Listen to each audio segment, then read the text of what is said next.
In Cambodia, one of the most ambitious infrastructure projects in its history is nearing completion.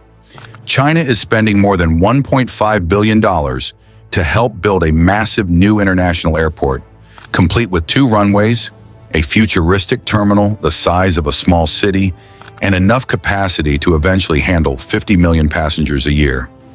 This is Techo International Airport, and when it opens in 2025, it will rank among the largest airports in Southeast Asia. Located about 40 kilometers south of Phnom Penh, it promises to transform Cambodia's aviation network. But here's the question. Cambodia already has an international airport in its capital. So why build another one on such a scale, this far out, and at such a high price tag? To answer that, we need to rewind a century. Cambodia's aviation origins. Aviation in Cambodia didn't start with mega projects. It began humbly in the early 20th century under French colonial rule, when basic airstrips were carved out for administration and control. Tourism and trade weren't the drivers. Power projection was. The first proper commercial airport opened in 1965 in Phnom Penh, then known as Pochentong Airport. It connected Cambodia with major cities like Bangkok, Saigon, and even Paris.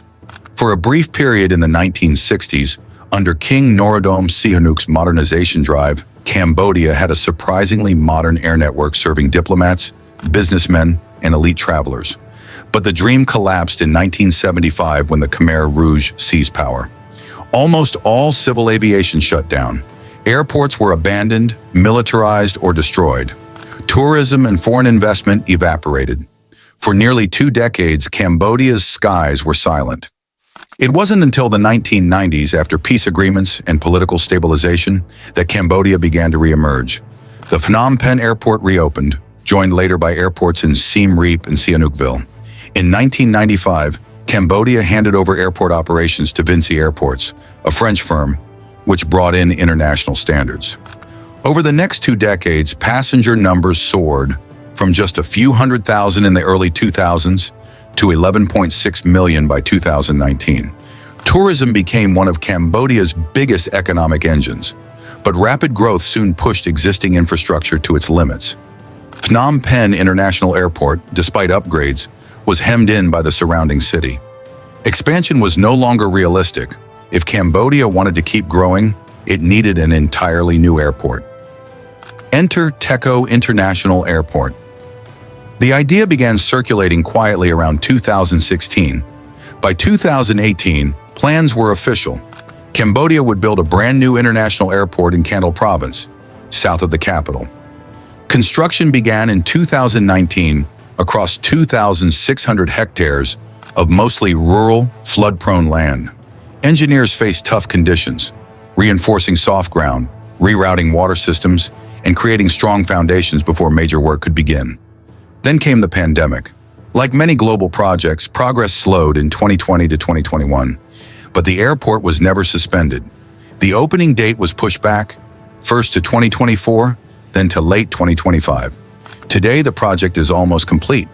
The runways are fully paved, the iconic dome-shaped terminal roof, inspired by Cambodia's sugar palm trees, is installed, and the control tower, one of Southeast Asia's tallest, is nearly ready.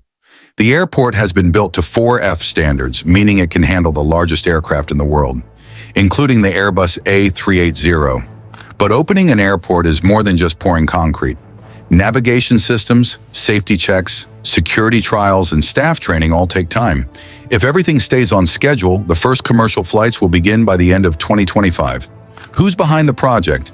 The airport is being developed by the Cambodia Airport Investment Company, a joint venture between the Cambodian government and local developer OCIC. But the real financial muscle comes from Beijing. A $1.1 billion loan from the China Development Bank covers most of the $1.5 billion cost, while major Chinese contractors are handling construction of runways, terminals, and support systems. Western expertise is also part of the mix. The UK-based firm Foster Plus Partners designed the terminal, while Singapore's Changi Airports International, the team behind the world-famous Changi Airport, is advising on operations, retail, and passenger services. So Techo International is not purely a Chinese venture. It's a hybrid. Cambodian ownership, Chinese financing, British design, and Singaporean management all rolled into one. Built for the long haul, when Techo opens, it won't immediately hit its maximum capacity. Airlines will transition gradually, with some flights shifting from Phnom Penh International and new long-haul routes added slowly.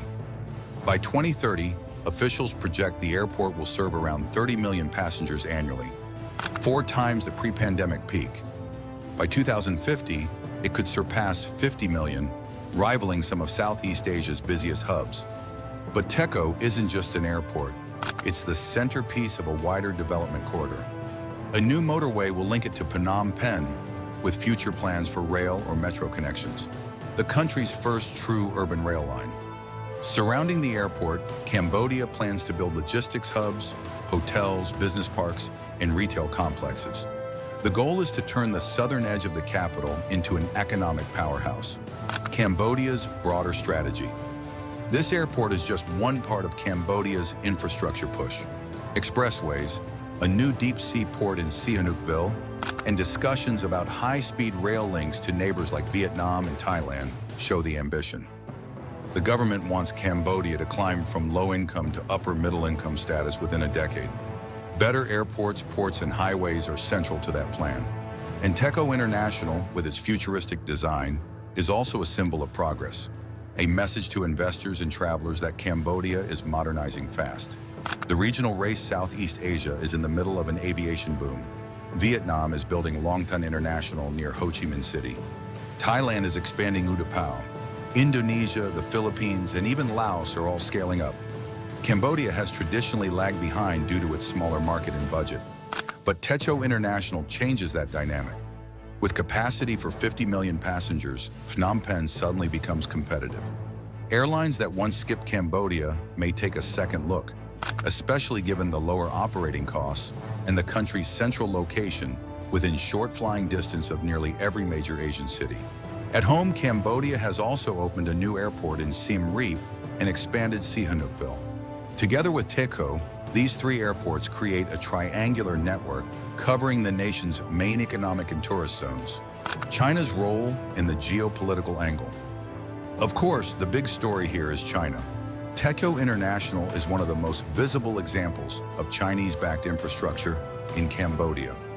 The funding, the construction, and the political support all tie directly into Beijing's Belt and Road Initiative. For Cambodia, the partnership is practical. It brings money, materials, and expertise.